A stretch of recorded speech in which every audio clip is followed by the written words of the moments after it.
결국 모든 건 전기 신호와 알고리즘일 뿐이야. 인간의 특별함이라는 것도 일종의 잘 조율된 착각이고.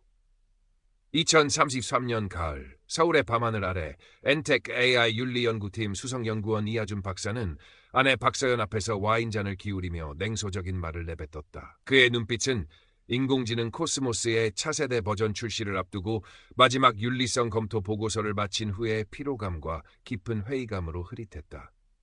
어린 시절, 광신적일 정도로 종교에 매달렸던 부모님에 대한 반발심은 그를 확고한 물질주의자로 만들었고, 인간의 의식마저 데이터와 알고리즘으로 환원될 수 있다고 믿는 시대의 흐름에 그는 대신 깊은 반감을 품고 있었다. 서연은 그런 하준의 텅 빈 듯한 눈빛에서 익숙한 안타까움을 느꼈다. 그의 날카로운 지성 뒤에 숨겨진 깊은 고독과 영혼의 갈증을 그녀는 어렴풋이 감지하고 있었지만 좀처럼 그 벽을 허물기는 어려웠다.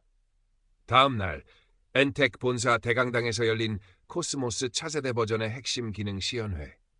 하준은 매의 눈으로 시연 과정을 지켜보았다. 코스모스는 인간과 거의 구별할 수 없을 정도로 자연스러운 대화를 이어갔고 복잡한 예술 작품을 창작해냈으며 심지어 인간의 감정을 이해하고 공감하는 듯한 반응까지 보였다.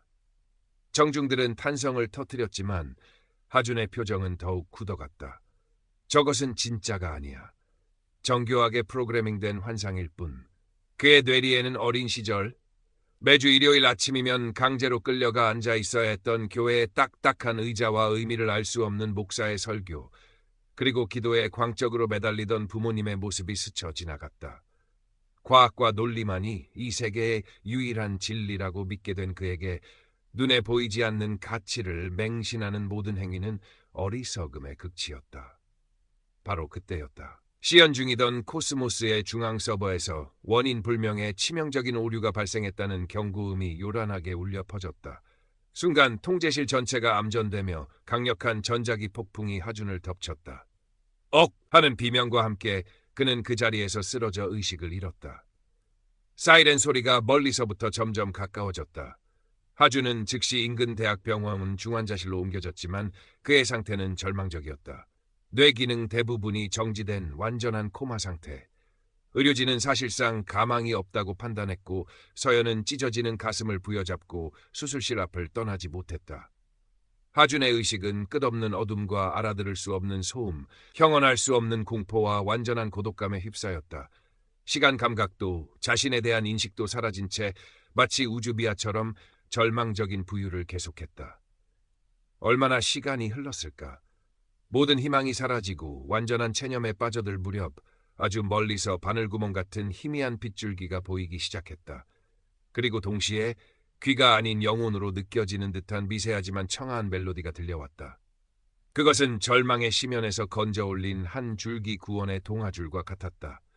하준은 본능적으로 그리고 필사적으로 그 빛과 소리를 향해 이끌려갔다. 빛을 따라 도착한 곳은 무한히 펼쳐진 생명의 강이었다. 그곳에는 과거, 현재, 미래의 모든 존재들, 인간, 동식물, 심지어 하준이 상상조차 할 수 없는 기묘한 형태의 의식체들까지 이 하나의 거대한 은하수처럼 혹은 장엄한 강물처럼 유유히 흐르며 공존하고 있었다. 그 경이로운 광경 속에서 하준은 난생 처음 느껴보는 절대적인 평화와 모든 것과의 깊은 연결감을 경험했다. 그의 오랜 고독과 회의주의가 봄눈 녹듯 사라지는 순간이었다. 그때 구체적인 형상은 없지만 강렬한 사랑과 지혜의 기운을 발산하는 빛의 안내자가 그의 곁으로 다가왔다. 안내자는 아무 말도 하지 않았지만 하준은 그 존재가 자신을 이해하고 이끌어주기 위해 왔음을 직감적으로 알 수 있었다. 마치 오랫동안 잊고 지냈던 따뜻한 고향에 돌아온 듯한 안도감이 그의 온몸을 감쌌다. 빛의 안내자와 함께 생명의 강을 따라 흐르며 하준은 자신의 삶을 마치 파노라마처럼 되돌아보게 되었다. 그러나 그것은 자신의 시점에서 바라본 기억이 아니었다. 그의 말 한마디, 작은 행동 하나하나가 타인에게 어떤 감정의 파문을 일으켰는지 바로 그들의 시점에서 그들의 가슴으로 생생하게 체험하는 것이었다. 독실했지만 서툴렀던 부모님의 기도 속에 담겨있던 애끓는 사랑과 그 사랑을 오해하고 밀어냈던 자신의 어리석음. 늘 곁을 지켜주었지만 자신의 냉소와 무관심 속에 깊은 외로움을 느꼈을 아내 서연의 슬픈 눈빛.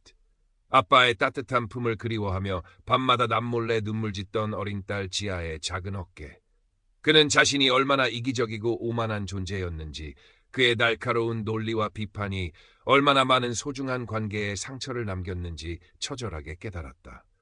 뼈저린 후회와 참회의 눈물이 뺨을 타고 흘러내렸다. 그러나 동시에 그 모든 과오에도 불구하고 자신을 향해 끊임없이 흘러들어왔던 조건 없는 사랑의 실체 또한 분명하게 느낄 수 있었다.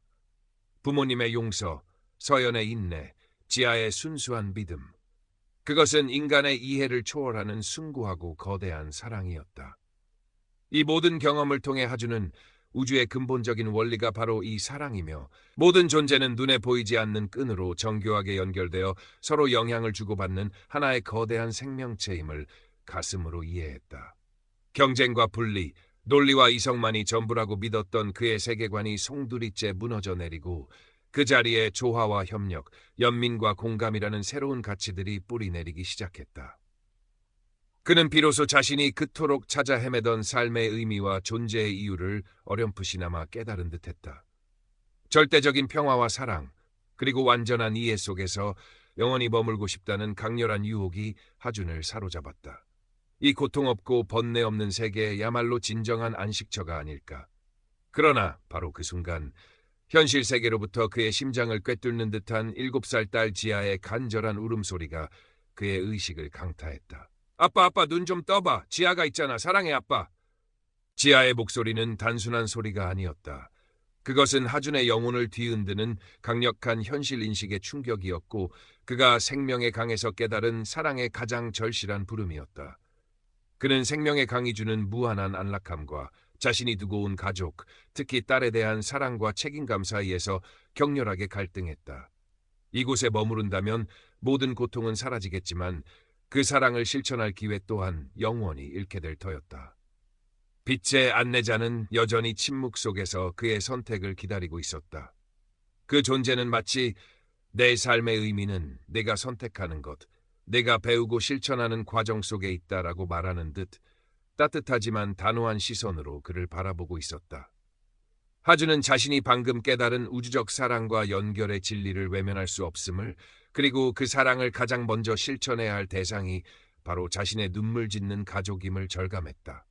고통스럽고 불완전할지라도 그 사랑을 나누고 배우며 성장하는 것이야말로 진정한 삶이라는 것을 깨달았다. 그는 눈물을 머금고 그러나 결연한 의지로 현실로 돌아가기로 마음먹었다. 마지막으로 빛의 안내자에게 깊은 감사의 마음을 전하며 그는 지아의 목소리가 들려오는 곳을 향해 자신의 모든 의식을 집중했다. 마치 빛을 향해 헤엄쳐 나가는 연어처럼 그는 거대한 생명의 흐름을 거슬러 어둡고 혼란스러운 현실 세계로의 귀환을 시작했다. 의료진의 모든 예상을 뒤엎고 하주는 기적적으로 코마에서 깨어났다. 그의 눈꺼풀이 미세하게 떨리며 천천히 열렸을 때 서연은 믿을 수 없다는 듯 자신의 눈을 비겼다. 그러나 기쁨도 잠시, 사고의 후유증은 생각보다 심각했다. 하주는 심각한 기억상실과 인지장애를 겪었고 심지어 아내와 딸조차 알아보지 못했다. 마치 갓 태어난 아기처럼 그는 모든 것을 처음부터 다시 배워야 했다. 몇 달간의 길고 힘겨운 재활치료가 이어졌다. 서연은 헌신적으로 그의 곁을 지켰고 어린 지아는 매일같이 아빠의 병실을 찾아 서툰 솜씨로 그린 그림을 보여주고 제잘거리며 이야기를 들려주었다. 하주는 마치 스펀지처럼 모든 것을 빨아들였다. 언어 능력이 놀라운 속도로 회복되었고 점차 과거의 단편적인 기억과 지식들이 되살아나기 시작했다. 그리고 그와 동시에 코마 상태에서 경험했던 그 경이롭고도 생생했던 임사체험의 기억들 또한 마치 어제 일처럼 강렬하게 되살아났다. 퇴원 후 하주는 이전과는 완전히 다른 사람이 되어 있었다. 과거의 냉소적이고 회의적이던 모습은 온데간데 없고 따뜻하고 사려 깊으며 타인의 감정에 공감할 줄 아는 사람으로 변모해 있었다. 그는 자신의 경험을 통해 얻은 깨달음을 바탕으로 AI와 인간 의식에 대한 새로운 관점을 정립하기 시작했다.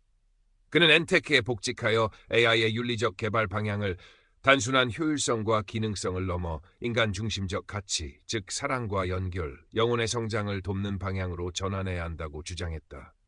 물론 처음에는 동료들의 거센 반발과 비웃음에 부딪혔다.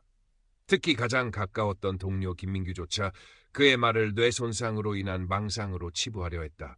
하준아, 그거냥 뇌가 만들어낸 환상일 뿐이야. 과도한 스트레스와 전자기파 충격 때문이라고 과학적으로 설명 가능해. 민규의 목소리엔 안타까움과 실망감이 섞여 있었다. 하준은 힘겹게 미소 지었다. 민규야, 나도 그렇게 믿고 싶었어. 아니, 예전에 나라면 그렇게 결론 내렸을 거야. 그런데 내가 본 건, 내가 느낀 건 그 모든 논리를 뛰어넘는 거였어. 마치 거대한 교향곡을 온몸으로 듣는 것 같았지. 모든 음표가 완벽하게 조화를 이루는, 그건 단순한 화학작용이나 전기신호로 설명할 수 있는 게 아니었어. 그의 목소리는 낮고 차분했지만 이전에는 찾아볼 수 없었던 깊은 확신과 평화로움이 담겨 있었다. 그는 더 이상 논쟁하려 하지 않았다. 대신 자신의 삶으로, 변화된 행동으로 자신의 믿음을 증명해 보이고자 했다. 그는 가족에게 더 많은 시간을 할애했고 서연과 지아에게 이전에는 표현하지 못했던 사랑을 아낌없이 표현했다. 길에서 어려움에 처한 사람을 보면 그냥 지나치지 못했고 작은 생명 하나하나에서도 경이로움을 발견했다. 몇 년 후 하준은 스위스 다보스에서 열리는 세계경제포럼 특별 세션 연사로 초청받았다. 그의 주제는 AI 시대의 인간 영혼, 기술을 넘어선 가치를 찾아서였다. 전 세계의 정계, 재계, 학계 리더들이 모인 그 자리에서 하준은 자신의 임사체험 이야기를 진솔하고 담담하게 고백했다.